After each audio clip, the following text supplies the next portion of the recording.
جناب علی خوش آمدید کہتے ہیں آپ کو. بس وقت کم ہے, ذرا مقابلہ سخت ہے, تو بس بغیر کسی تمید کے علماء کرام ہمارے ساتھ ہیں. سنائیے, پہلا سوال سنائیے. جی میرا آپ سے یہ کوشچن ہے کہ کبوتر گھر میں رکھنے سے مشکلات پیدا ہوتی ہیں یا نہیں پیدا ہوتی؟ بسم اللہ الرحمن الرحیم.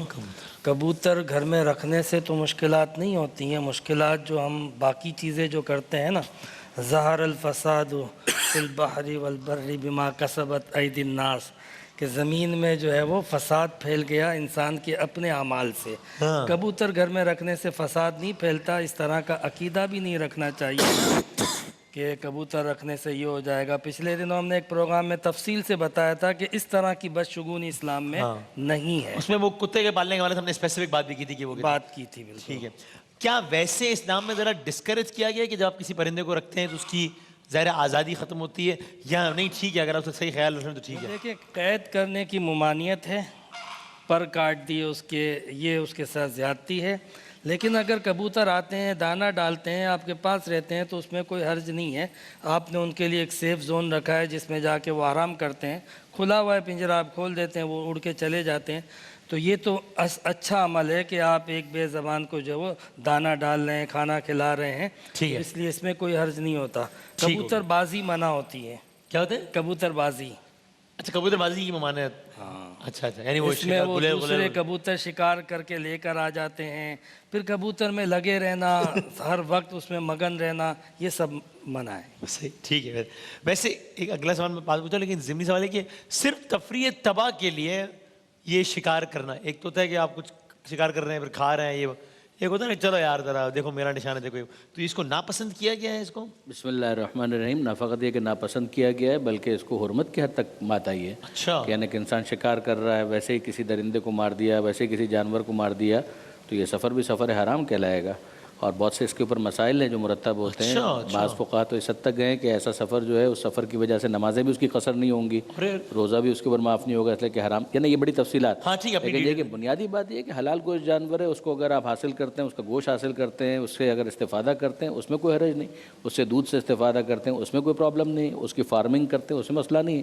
یہ جو آپ فرما رہے ہیں تفریح تباہ کے لیے کہ گئے اور مار دیا, پکنک کریں یار وہ ایسا اڑتا ہے پر یہ کرو نا تو یہ مارو تو اس کو یہ ایسے گرتا ہے, یہ شوق, یعنی اس کا کوئی مقصد ہے, کوئی دوا بنانی ہے, کوئی چیز. نہیں, مزہ آتا ہے. نہیں, یہ مناسب نہیں ہے. اور پکنک کریں, اچھی پکنک کریں, ہیلدی پکنک کریں. ساحل سمندر ہے, وہاں پر جائیے, فارم ہاؤس پہ جائیے, جائز حدود کے اندر حلال تفریح کریں. کرکٹ کھیلیے, یا مثال کے طور پہ جو بہت اچھا لفظ استعمال کیا تھا فیملی گیمز ہیں, لوڈو وغیرہ, ایک جائز حد میں. ایسا نہ ہو کہ وہ لعب لگ جائے کہ بس ٹھیک ہے اس کا تو پورا دن کا کام ہی ہے کہ یہ کرتا رہتا ہے. یہ نہ ہو. ایک اور باتیں بتا دیں کہ یہ کبوتر وغیرہ اس طرح کے جانور ہیں, تو ان کی کیا یہ نجاستوں کے حوالے سے کوئی یعنی بہت یہ کمپلیکیٹڈ مسئلہ ہے, یا کوئی فارمولا ہے کہ ان جانوروں کی پاک ہے اور ان کا نہیں ہے؟ بنیادی طور پر جو پرندے ہیں ان کے حوالے سے پھر حلال گوشت اور حرام گوشت اور یہ ساری لمبی تفصیل ہے اس کے حوالے سے.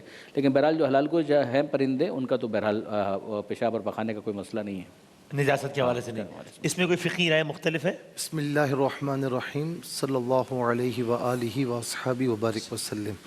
دیکھیں, جو پرندے حلال ہیں نا, جیسے کبوتر ہے, اس کے علاوہ اور اس کے علاوہ یہ چڑیا وغیرہ ہیں, تو ان کی بیٹ وغیرہ جو ہے وہ بالکل پاک ہے, اس میں کوئی نجس نہیں ہے.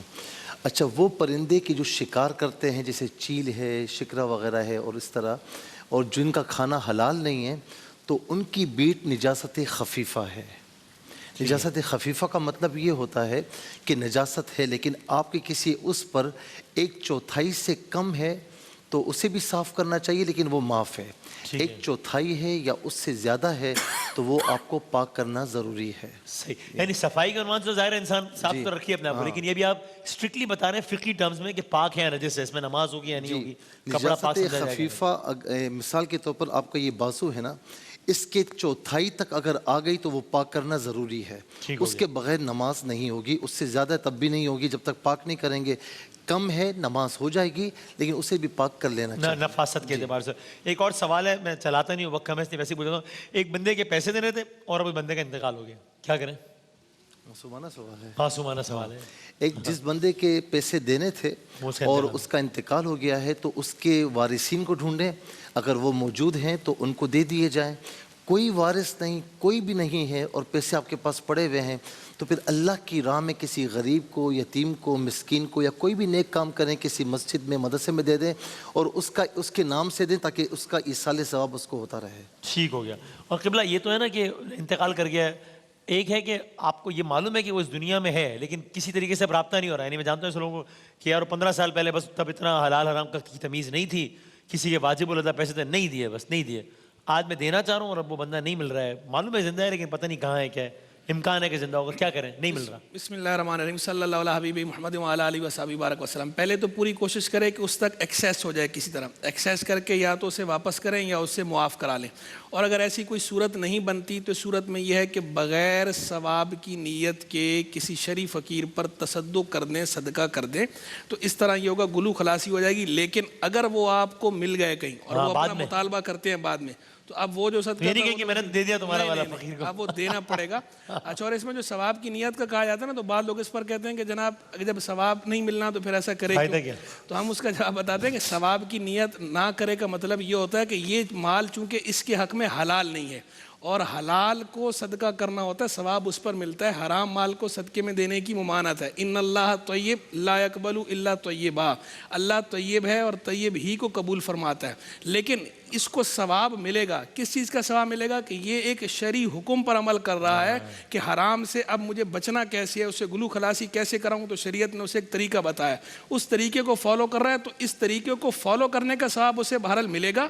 ہاں، وہ جو صدقہ کرنے کا ثواب ہے وہ صدقہ کرنے کا ثواب نہیں، اور جو منع ہم کرتے ہیں، منع بھی اسی کا کرتے ہیں فقہا کہ صدقے کے ثواب کی نیت نہ کرے۔ اس میں آخری بات یہ بتا دیں کہ اس میں یہ نہیں چلے گا نا کہ میں سوچوں کہ مثلا میں نے اس کے یار 100 روپے دینے تھے، اب 100 روپے سے کیا فرق پڑتا ہے، چھوڑو یار، یعنی یہ میں طے نہیں کروں گا نا کہ 100 روپے دینے سے کیا فرق پڑتا ہے، نہیں یہ وہ معاف کر دے الگ بات ہے، ورنہ یعنی یہ وہ طے کرے گا نا، وہ معاف کر دے تو الگ بات ہے، ورنہ میرے 100 روپے کا 50 روپے سے بھی نہیں چلے گا، 50 سے کم میں بھی نہیں چلے گا، تو 50 پیسے بھی وہاں بھاری پڑ جائیں گے، جواب دینا پڑے گا۔ صرف اتنا کہ جسے عرف عام میں اگلے معاف کر دیتے ہوں، جیسے 1 روپیہ 2 روپے، مجھے یقین ہو کہ ہاں جس کی یقین ہو کہ جس کی کوئی حیثیت نہ ہو، اگلے عام طور پر چھوڑ دیتے ہوں، تو وہ معاف ہے، اس میں چلے گا، وہ معفو عنہ ہوا ہے۔ لیکن باقی جو تھوڑا سا بھی جو کاؤنٹ ہوتا ہے، جیسے کاؤنٹ کیا جاتا ہے عرف عام میں، وہ معاف نہیں ہے، وہ بہرحال دینا پڑے گا۔ فقہی حوالے سے کہیں کوئی رائے ہے؟ بنیادی طور پر ہمارے یہاں اس کو رد مظالم کہتے ہیں کہ اگر مالک معلوم ہے تو بہرحال اسی کو لوٹانا ہے اور اسی کا حق ہے، اس سے پوچھے بغیر کچھ بھی نہیں ہو سکتا۔ ٹرم کیا ہے؟ رد مظالم۔ رد مظالم۔ اور پھر دوسرا معاملہ یہ ہے کہ اگر وہ نہیں مل رہا، بالکل مجہول ہو چکا ہے، تو پھر اس کے بعد پھر حاکم شرع کی اجازت سے، وہ جو ہمارے یہاں غیبت کے زمانے میں ہر جامع الشرائط مجتہد جو ہے وہ حاکم شرع ہے، یعنی اس کی پرمیشن سے اس کو کسی بھی مسلمان مومن کو صدقہ دے دیا جائے گا،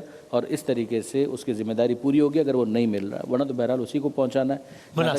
پرندوں کے حوالے سے بات تھی، ایون حرام گوشت پرندوں کے حوالے سے بھی ہمارے یہاں بہت سے فقہا ان کے پاک ہونے کا قائل ہیں، مگر بہرحال اس سے اجتناب بہتر ہے۔ ظاہر ہے نفاست کے اعتبار سے ٹھیک۔ بہت شکریہ، بہت نوازش، انشاءاللہ پھر سار کی دسترخوان پہ علماء سے بات ہوگی۔ بریک کے بعد آتے ہیں دوبارہ۔